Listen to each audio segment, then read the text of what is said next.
Functional endoscopic sinus surgery, or FESS. First of all, what is sinusitis? Infection of the sinuses is called sinusitis. This can result in a number of symptoms, including congestion of the nose, catarrh, decreased sense of smell, and pain across the face. Chronic sinusitis is when these symptoms are present for 3 months or longer. The treatment of this condition usually involves antibiotics and steroid sprays or drops in the nose. Your doctor may also recommend an operation called a functional endoscopic sinus surgery, or FESS, if the medical treatment is not effective. Before the operation, your doctor will also arrange a computerized scan, a CT scan, which will be used as a map of your sinuses during the operation. What are the sinuses? The sinuses are air-containing cavities in the skull. They drain into the nose through narrow channels. The maxillary sinus is present in the cheekbone. The ethmoid sinuses are a series of small cavities located between the eyes. The frontal sinuses are present in the forehead, and the sphenoid sinuses located under the brain. These next few series of images help illustrate the relations of these sinuses and how blockage of these narrow channels may be a reason for developing sinusitis.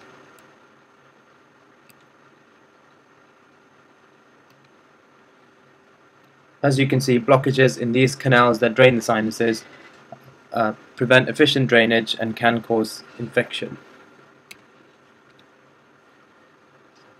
Before the operation, your surgery will be carried out under general anesthesia, so you will be asleep during the operation. You will be asked to stop eating and drinking from midnight on the day of your operation. If your operation is in the afternoon, and after checking with your anesthetist on the morning of your operation, you may be allowed to drink water till a specific time specified by your anesthetist. What will the operation involve? FESS is a surgery carried out using a fine telescope through the inside of the nose. The narrow channels that drain the sinuses into the nose are unblocked. This allows the infection in the sinuses to clear. The surgeon may use a nasal dressing or nasal pack at the end of the surgery. What happens after the operation? You will be able to go home after the operation, as the operation is undertaken as a day case. The nasal packs that the surgeon inserts after the operation will be removed before you leave. You will be advised to stay in bed for 2 to 3 hours after the removal of these packs.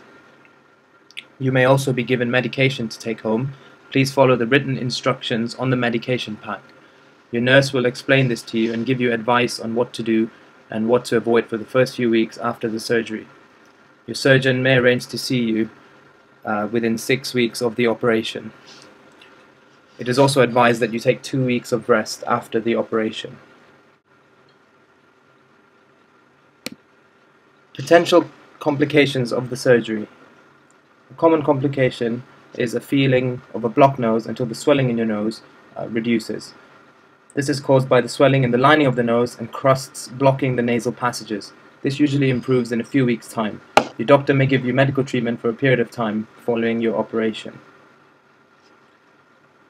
Bleeding of any significant amount is uncommon, though a small amount of bleeding may occur with removing of the nasal packs. The sinuses are very close to the bone at the base of the brain. Operations on the sinuses carry a small risk of leakage of the fluid from the space around the brain. If this rare complication happens, you will need to stay in hospital until the leak stops, and another operation to stop the leak may be needed. The sinuses are also very close to the eye. Very rarely, damage to the eye may occur caused by bleeding into the eye socket or damage to the muscles that move the eye. This can affect your vision, but the chances of this happening are very low.